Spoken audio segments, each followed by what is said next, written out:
amazima gali nti General Yoweri Kaguta Museveni ne banne beevuma olunaku Robert Kyagulanyi Ssentamu dwe yakwata ekkubo n'ayingira ebyobufuzi by'eggwanga Uganda. Obuuza nti tusubire ekintu ekimu ku Museveni, ate oyo Museveni musubire na bingi nnyo kubanga oyo Museveni yalinga Bashir. Baaba ono omusajja bajja mwasimula bugolo. Njagala kutegeeza kampuliriza olunaku olwaleero Robert Kyagulanyi Ssentamu atuuzizza press conference mu ofiisi ye. Njagala kutegeeza ebimu ku bigambo byayogedde tebisobola kubeera ng'abakulu bibalese kyekimu. Era ebimu ku bibuuzo ebibuuziddwa Robert Kyagulanyi Ssentamu bye bino wammanga. Njagala owulirize nsobodde okutematemera gwe okusobola okuba ng'otegeera kigambo ku kigambo. Ngenda kusaba malayo akatambi kano owulire ebigambo Bobi Wine byonna byayogedde. Ebimu ku bibuuzo ebibuuziddwa Bobi Wine mubaddemu ku nsonga ya Ssaabasajja Kabaka ajogeddeko atya. Ogenda kubeera ng'obiwulira mu ngeri y'emu. Ebibuuzo ebibuuziddwa Bobi Wine kubaddeko Speaker Anita Amongi baani abalala oboolyawo abayinza okubeera nga ssaawa yonna bagenda kuteekebwako sanctions aboogedde. Mu ngeri y'emu era ne bamubuuza nti okuteekebwa kwa sanction ku Speaker Anita Amongi ne banne kwavudde kuggwa okubanga wabadde mu ggwanga erya Bungereza n'abagamba ye mugyewo akabuuza. Ono Bobi Wine ajja kutula abakungu mu gavumenti ya Museveni oboolyawo obuligirigi. Jjukira babadde n'ensimbi nnyingi mu mawanga. Mu ngeri y'emu Robert Kyagulanyi Ssentamu abuuziddwa lwaki ng'aba opposition tebateekayo dda okusaba oboolyawo okubeera nga Anita Amongi bamugoba ku bwa sipiika. Akyanukudde atya ogenda kubeera ng'oboolyawo obitegeera bulungi nnyo byonna nsobodde okubeera nga mbikuŋŋaanya. Mu ngeri y'emu bamubuuzizza baani abalala abasuubira okuteekako sanctions nabo aboogedde. Robert Kyagulanyi Ssentamu ayongedde okubeera ng'attaanya ensonga ez'enjawulo. Bino ebigambo byayogedde mweno press conference gy'akoze bigenda kuleka nga gavumenti ya Mwami Museveni emunyenyeza mutwe ng'endiga etenda enkuba. Agenda kusigala nga batunula bagambe ono ye yavaawa. Sigenda kubeera bigambo byenjogera mu nsonga eno. Njagala njikuwe kubanga njiteeseteese bulungi, njitemyetemye era nkakasa togenda kwejjusa kigambo ku kigambo. Gwe w'Oluganda nsobodde okubeera nga mbikukuŋŋaanyiza mbikuteeketeekere osobole okubeera ng'obitegeera bulungi. Njagala tugende mu press conference eno. Njagala kutegeeza gimaleeyo. Ayanukudde Baramu Barugahare n'amugamba gwe nkusaasidde. Tomanyi nti ne Nobert Mao bwe yali ngazze ebyo byatandikirako naye ojja kukakkana tofaayo. Njagala tugende mu press conference eno nkusaba giwa amatu giwulirize kubanga Anita Amongi azannya na mulira asaaga. Ono Kyagulanyi yajja gogola ttumba bannabyabufuzi mu Uganda ababadde bagufudde omugano okutulugunya, okutta, okuwamba n'okuyisaamu olugaayo mu ssemateeka w'eggwanga. Kyekiri kye yabagamba ku leediyo e Busoga n'agamba nnyinza obutafuga ggwanga lino naye nja kulikyusa. Akasajja kabeewulira. Munsonyiwe okuyita Kyagulanyi akasajja naye bannanga akasajja kabeewulira. Njagala nkuwa obutambi buno. Basebu ne banyabo njagala beebaza mwe bannamawulire abazze okutuwuliriza amakya ga leero. Olwaleero njagadde kwogera ku nsonga ya nati ezasibiddwa ku Anita Amongo n'abalala banne abalyake olw'okubba amabaati g'e Karamoja n'okulya enguzi.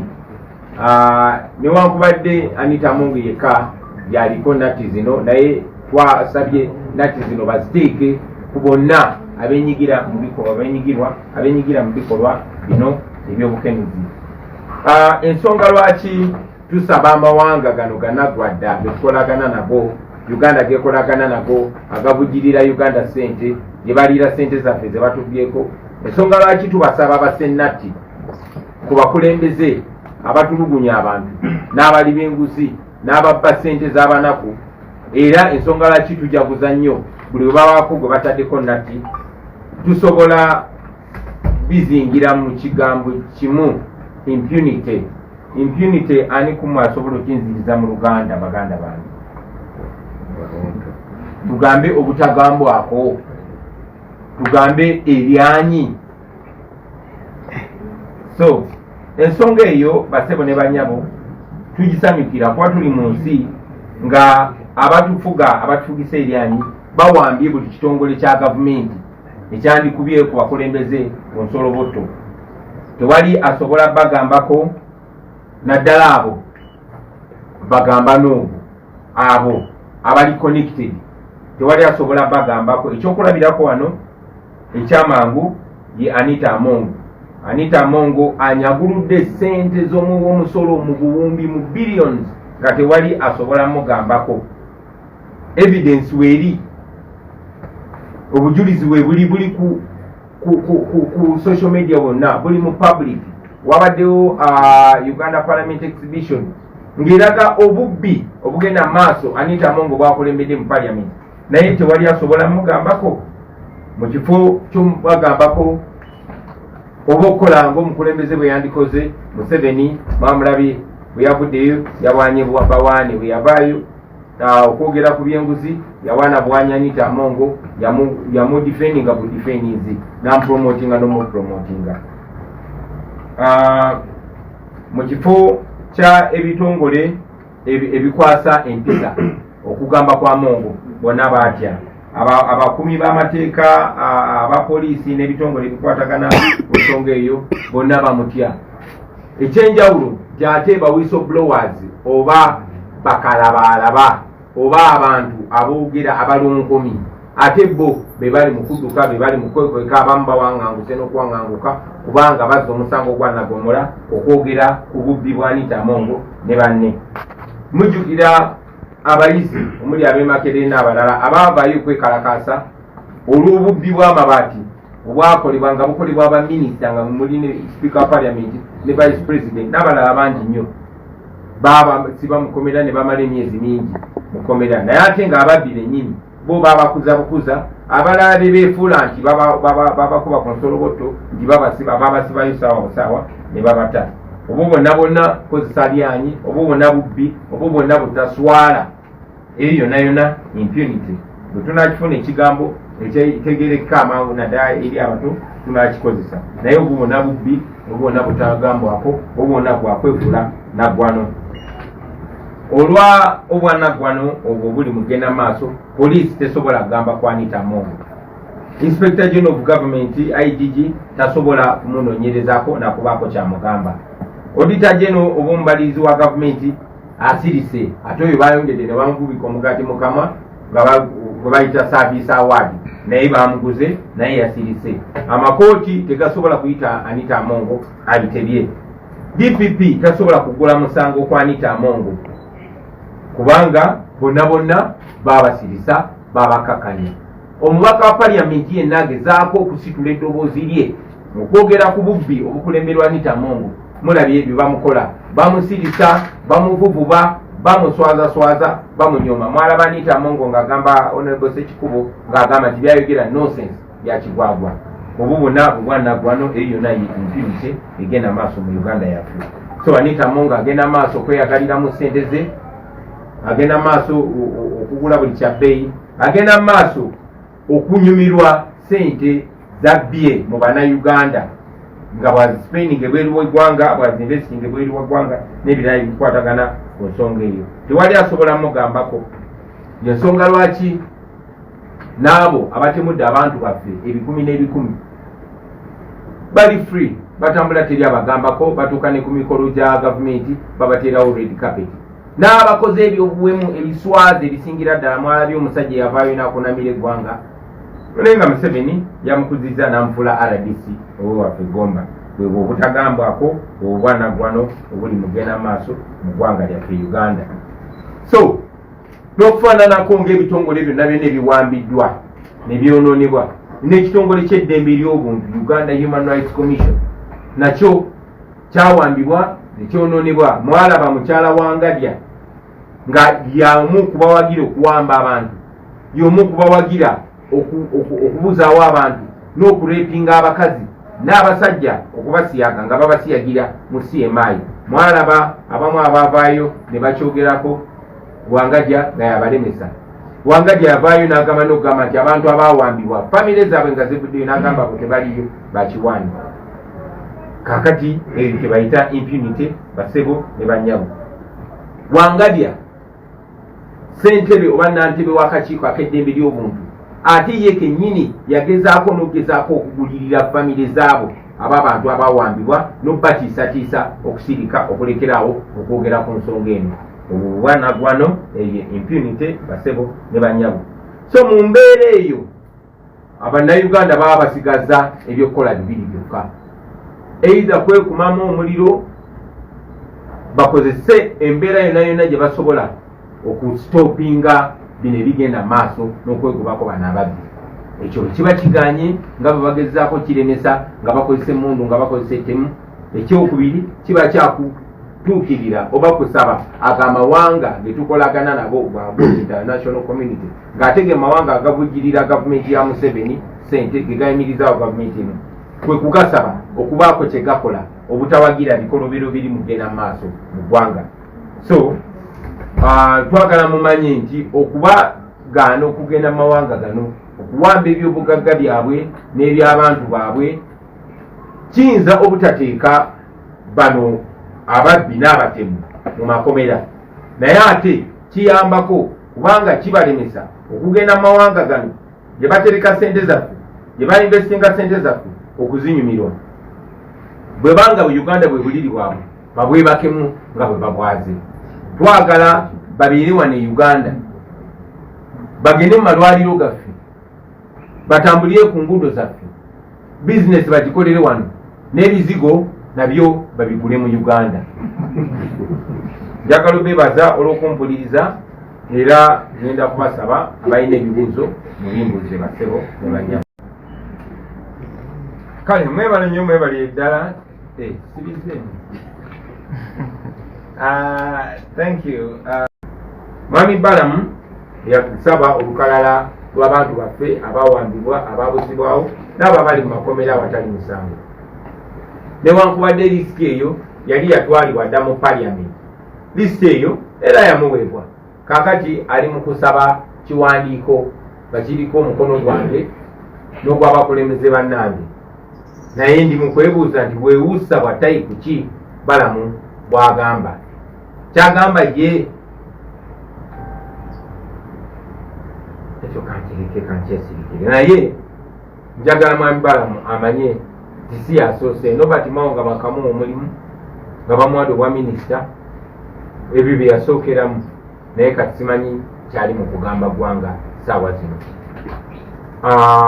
Mwami Balamu alinga agamba nti ekooti tezirina mugaso n'ebitongole ebikwatibwako ku nsonga eyo tebirina mugaso, nti omuntu bw'aba ng'azizza omusango nga bwe bagamba nti azizza omusango, wena agenda wa minisita wa Museveni ow'abaana n'abavubuka n'omusaba ye n'agenda ewa Museveni n'afukamira, Museveni n'agira nti obamute. Museveni si ge mateeka, Museveni si ye Katonda.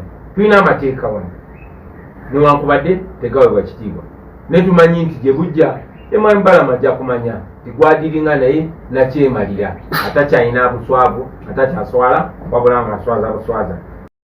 Bambuzizza oba envumbo zino oba nati zino zavudde ku kwatagana oba ku nsinkana ze twabaddemu e Bungereza, era ansa yange ejja kubeera nti ye twetwagiwunyisizza. Naye si ffekka, ebbanga ddene bannayuganda babadde balaajana ebimwogera ku Twitter ne mutaaginga UK government ne mutaaginga ba MPs bikola. The things that you do on Twitter, on Facebook, on Instagram, on social media, and call out and request and tag these MPs, they actually work. Don't stop.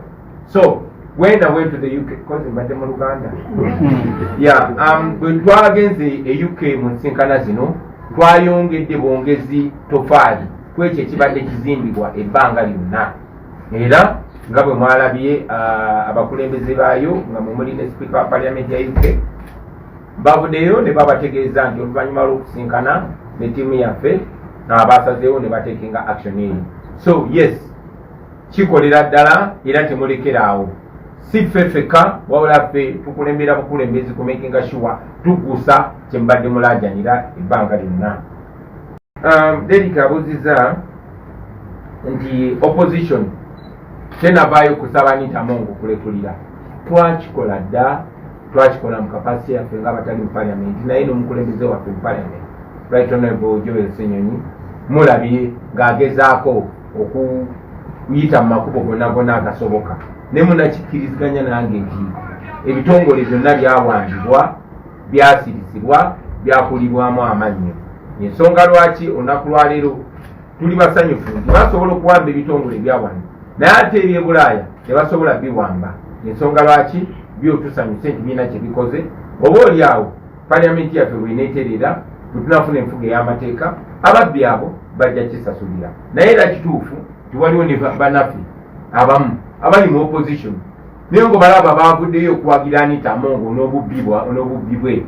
Wabalabye nti tebaagala kwogera ku bubbi bw'amabaati ng'ate y'ensonga eyagobeseza Anita Mongo ne babbi banne e Bungereza era ensonga egenda obagobesebwa alala. So ekyo kikulaga nti baagulibwa oba abamu baalya oba abamu baatiisibwatiisibwa naye abo abawagira obubbi n'obukenuzi tebatukiikirira. Abatukiikirira beebo abawagira ebiruma n'ebinyigiriza bannayuganda okuggwawo. Mu Luganda makubo kyamalala ge tukozesezza okulaba nti tufuna okuddibwamu ku bantu baffe ababuzibwawo Bakibalama, Bakanata Muhammad n'abalala abatanaba kulabikako paka olunaku lwaleero. Oluvannyuma lw'okuba nti ebitongole byonna mu Uganda byawambibwanga kuli n'ekirwanira eddembe ly'obuntu nga ne Wangadya gwe balonda ayikulira akakiiko akalwanira eddembe ly'obuntu ate naye y'omu ku bawagira ebikolwa bino eby'obwannaggwano. Twatwala General Museveni mu kooti y'ensi yonna era tulina essuubi nti kooti y'ensi yonna ejja tuddamu.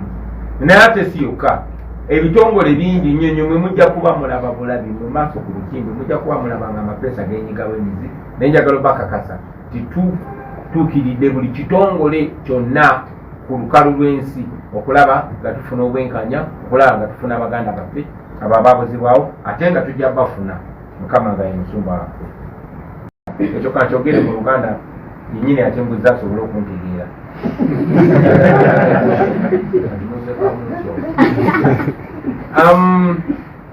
Sama abuuzizza nti kino twasobodde kifuna tutya, twasobodde tukifuna amangu, kwe kugendayo, kwe kubalaga, kwe kwogera Oluzungu, kwe kusiba zinnatti, twasobodde tukifuna amangu. Sama tetuli banjawulo ku bannayuganda balala bonna naye ansa zino oba ebikolwa bino twasobodde bifuna amangu kubanga okusookera ddala tetuli ba bulijjo.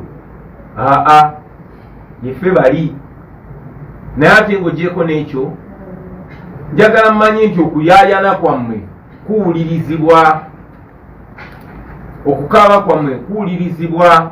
Posti ze mukola ku Facebook ne mubutaginga zi government zino za European Union, za UK, za America bikola. Zi tweet ze mukola ne mubasaba okussa envumbo ku bantu bano zikola. Kati ffe okutuuka meetings zino twazikubyeko bukubi kafuufu kubanga omulimu ogusinga mwe bannayuganda mugukoze mu abali wano ne bannaffe abali mu diaspora. Temulekera okukozesa social media, temulekera okutaginga abantu bano, temulekera okulalisa.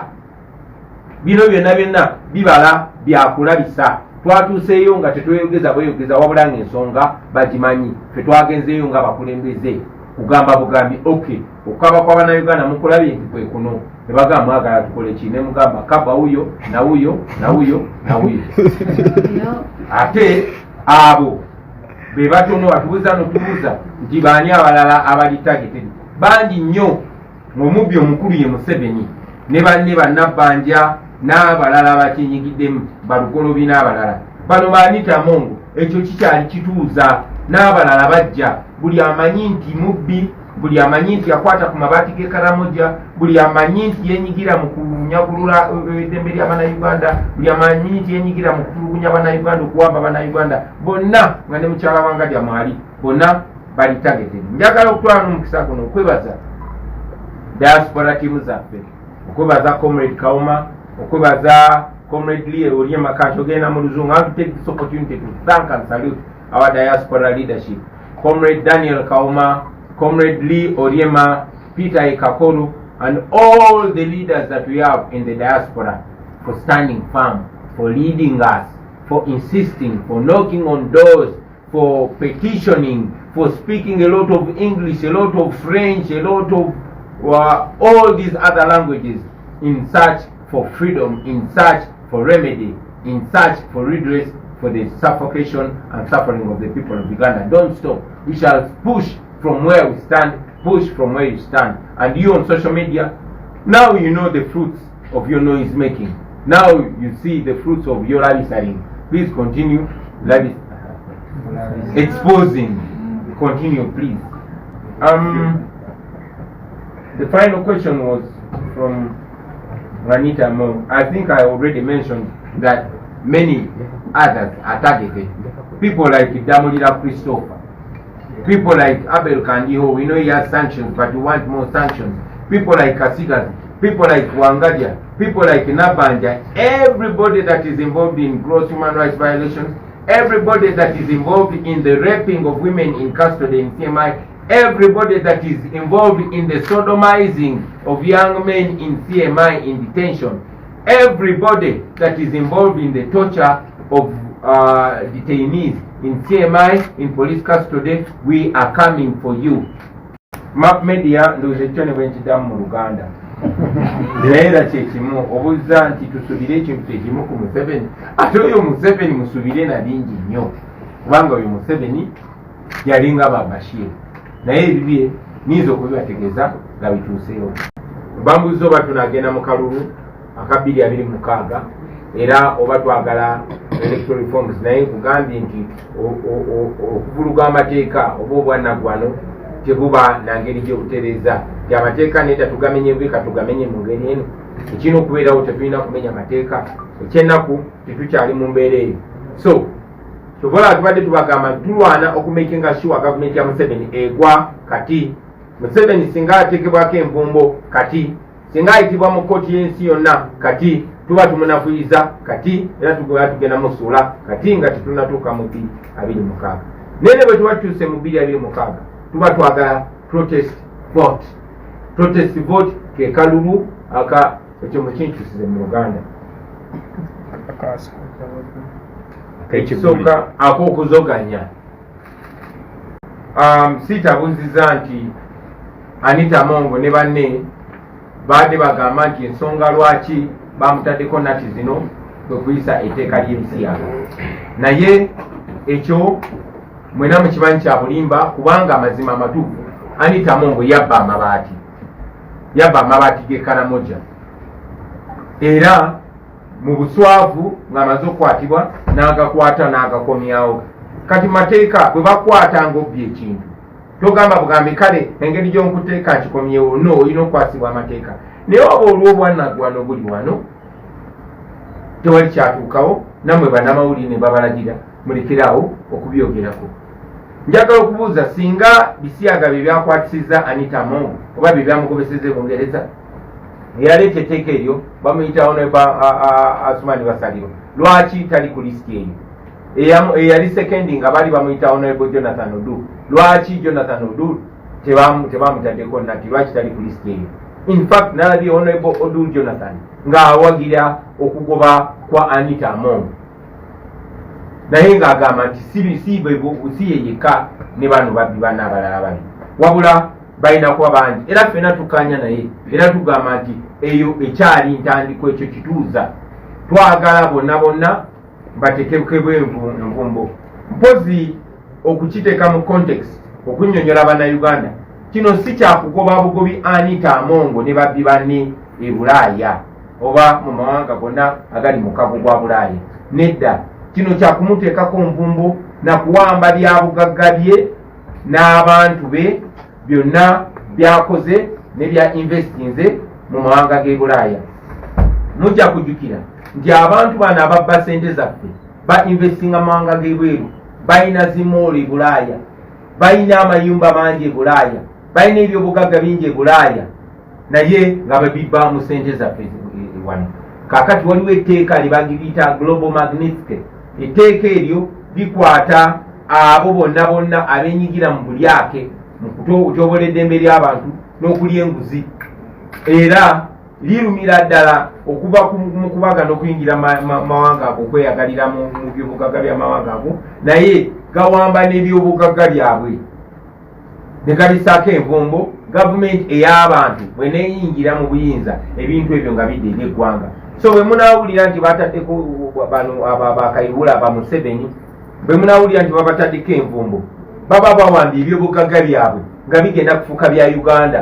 Era olunaatuuka entebe mu ntebe bepa nga tugamba muleete emaali yaffe eyo abanyazi gye baali babba edde emikono gy'Abannayuganda. So ye kaweefube oyo gwe tulimu, tetuli mu byakusaaga.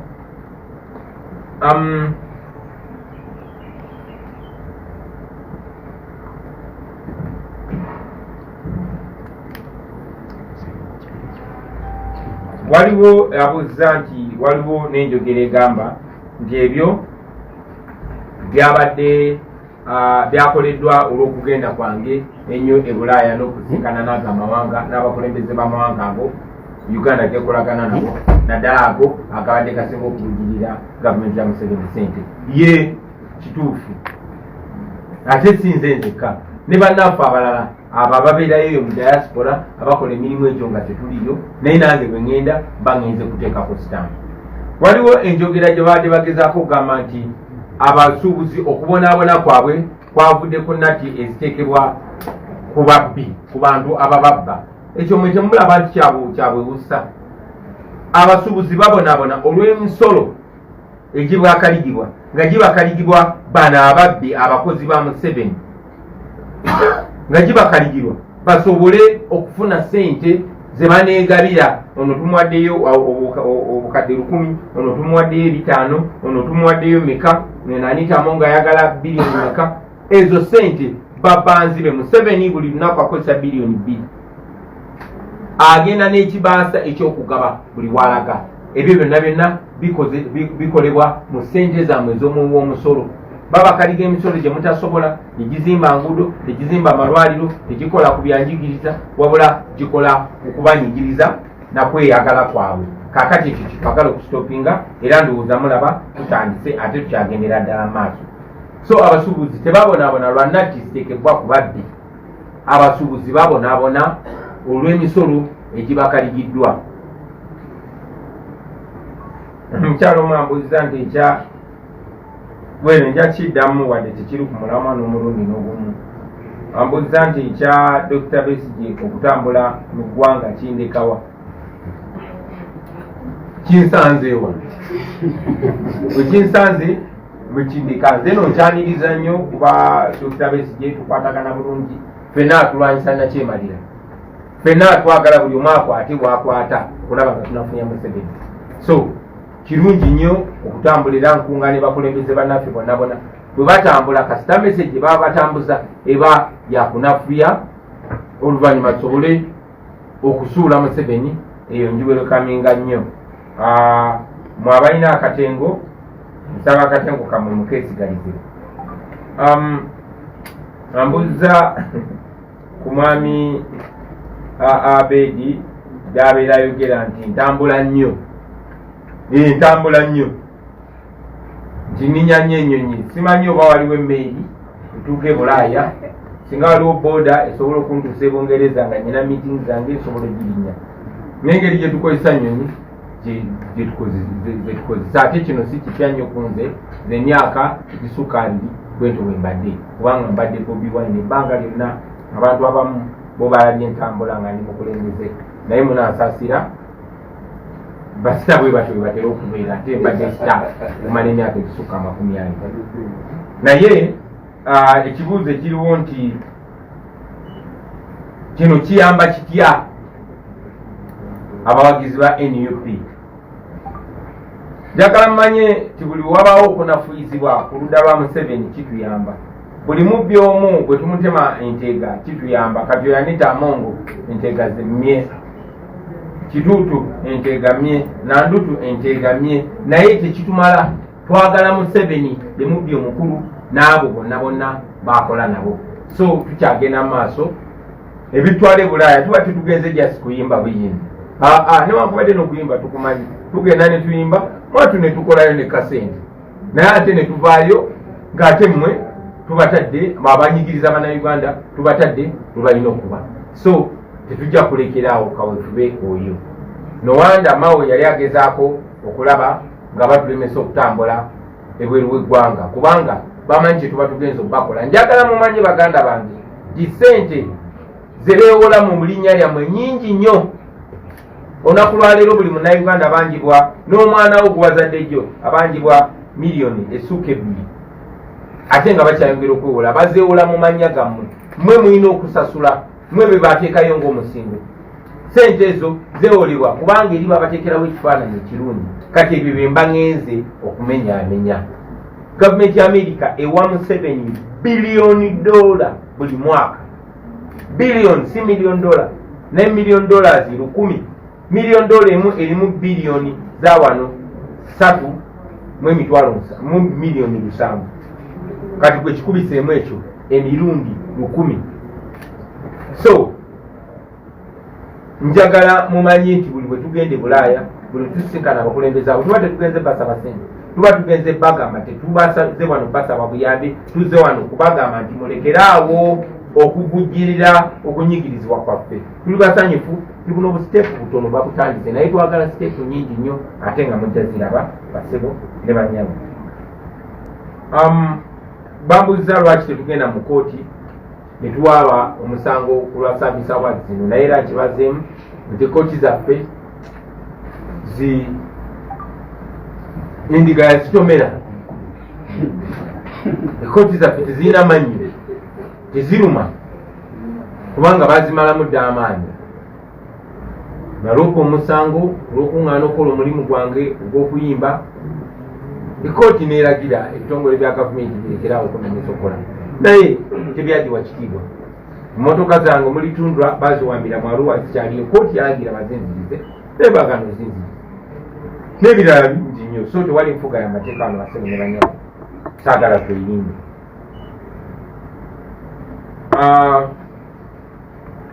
Kino bakibuuza mu Luganda era nja kiddamu mu Luganda. Sematemba Bwegire ambuzza nti awulidde okuyaayana kungi nnyo ng'Obuganda bwebuuza ku nsonga za Ssaabasajja Kabaka.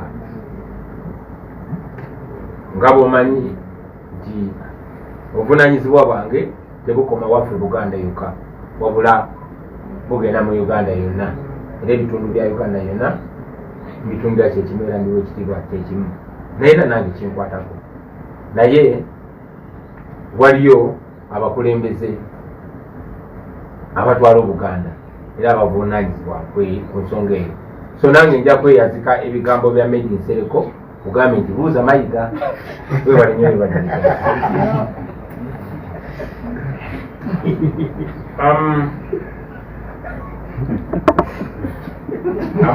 Kajimuseka ki?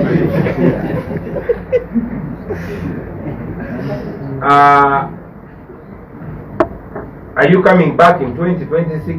I am here. I was elected as president. I am the incumbent. Thank you very much.